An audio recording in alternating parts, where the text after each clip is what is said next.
Hello, Josie here. You ready for the truth, the whole truth, and nothing but the truth? And are you sure? Alrighty, here we go. So, there are going to be some people that are going to be crying out. They're going to be calling out for help, calling out for assistance, calling out for a need. And they're going to be disappointed. And the reason why they're going to be disappointed is because there is something that happened over the course of their lives where someone needed them. Someone called out to them. Someone pleaded with them. Needed something. Asked them for something. And it fell on deaf ears. I was just at the gas station, right? And God had told me to sit and wait. And he would let me know who. And there's this girl that was parked to the right of me, right? And I saw her pull in. And I felt the energy in the gas station, right? And there was this guy that was playing in the energy. I saw him playing around, walking around, just playing around, and and I could see these different individuals. These are different, what we call monitoring spirits. And these monitoring spirits engage in these behaviors of instigation, desperation, or despair, frustration. They mess with the energy in the area to negatively affect individuals. This is a part of different organizations, groups, and so on and so forth that engage in this type of behavior. And there's a reason why you should not play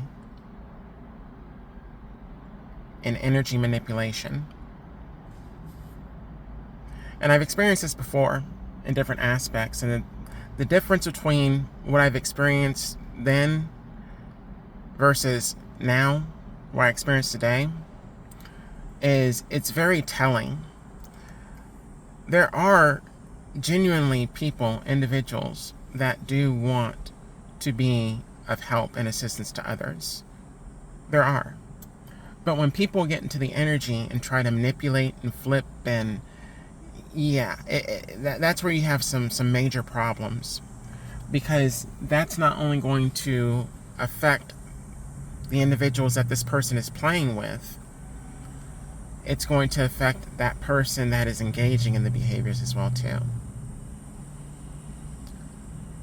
It's amazing how the truth comes to the light on people's deathbeds. It's amazing how truthful and honest that people are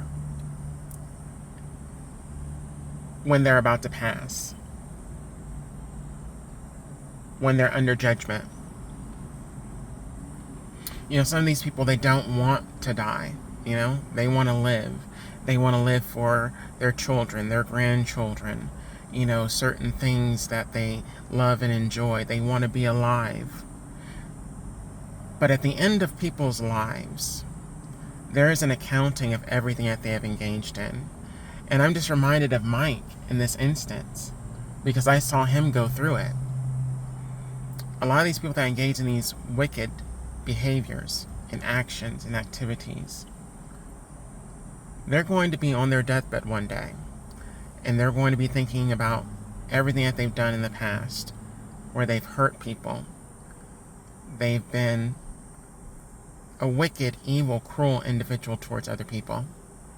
They've engaged in behaviors and activities that were not of God. They did certain things for monetary gain, for materialistic gain, things that they can't take with them. All these possessions are left behind while they're on their deathbed, when they're passing away. They have to leave all of that behind. And they leave it behind to their children, their grandchildren, so on and so forth, right? But all those items are tainted. All of those items are tainted. the way that those items were acquired the wrong way, which means that they're passing it on to the next generation to get involved in, which usually is what happens. Now, it kind of went off subject, right? But not really. One of the things that you're going to have to remember and keep in mind with these individuals out here in this world, these individuals that are wicked, that are evil, that are cruel, that engage in these behaviors, knowingly engage in these behaviors because they want to be evil, they want to be cruel, they want to gain materialistic, monetary gain. These are individuals that will have a come to Jesus moment, where they will try to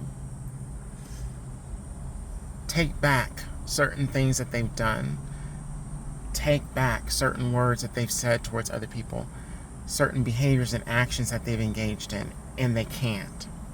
These are people that will want to reach out to certain individuals to apologize, believing that that's going to give them some kind of solace or peace, and it is not.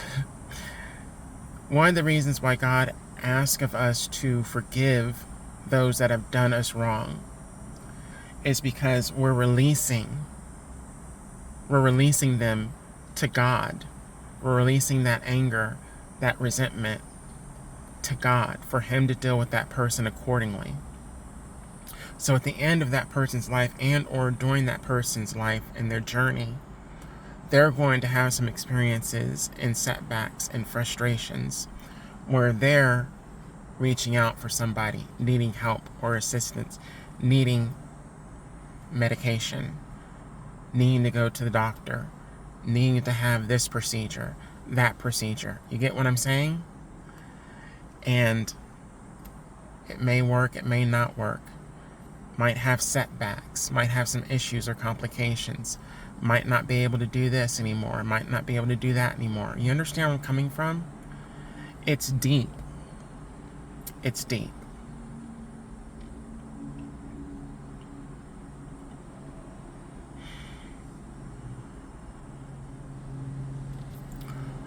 I knew that God was going to come through regardless. No matter who said no, I knew God was going to come through. When people are manipulating the energy in that nature, certain individuals that would have normally said yes and or would have had a kindness and or would have responded, right? When people manipulate the energy, like I just explained earlier, individuals can think back on certain situations after the fact and question as to why they did something. And one of the reasons why is because God will ask them a question. Why did you ignore my child? My child called out to you, needing assistance. Why did you ignore my child? And some of these people, they can't give an answer. They can't give an answer as to why. You see what I'm talking about? The manipulation? People that engage in these behaviors, they engage in them very recklessly. And it affects the persons, the people that may not even want to be involved in that manipulation, but because they're in the area and because there are certain warlocks and magicians in the area that are engaging in these behaviors, it negatively affects a mass of people. A mass of people. So one individual that has some kind of magic or witchcraft or sorcery or is a warlock can engage in so much wickedness to where masses of individuals now have karma and or consequences to deal with because they were caught up in some kind of game or manipulation that warlock wanted to engage in to come against you or come against me. See how deep that is? That's deep. That's reckless. That's dangerous. That is just one example of the wickedness that God is talking about that He is against and dislikes that people do on a regular basis out here in this world that we live in. Never forget this part as well too. It's me right now. It could easily be you tomorrow or next week or a year from now. And what if someone were engaging in that kind of behavior against you and you were needing help or assistance? It's just like the individuals, and I'm going to put this just as an example before I close out, the individuals that are in an area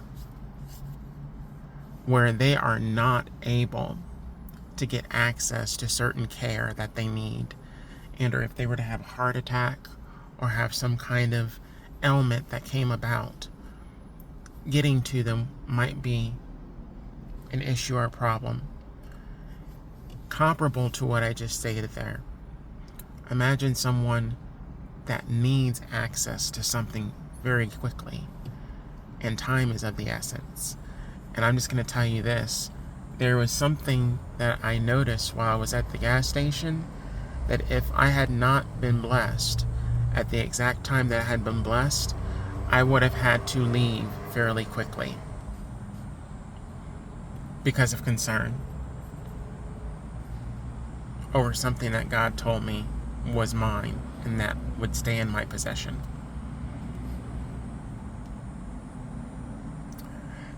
And manipulation was carried out that affected my position, my career, where I lived. You see how deep this is? One person or multiple individuals, by playing with manipulation, spell work, witchcraft, it causes negative effects. It's a snowball effect. But God allows these things to happen. He allows it. Those that believe they have some kind of power or ability or skill, they may. But they're using that for evil. And God doesn't like that. But God will allow them to believe and think that they are successful in their actions and behaviors, although they're wicked and evil, to set them up. There are some people at that gas station that fell into their own traps.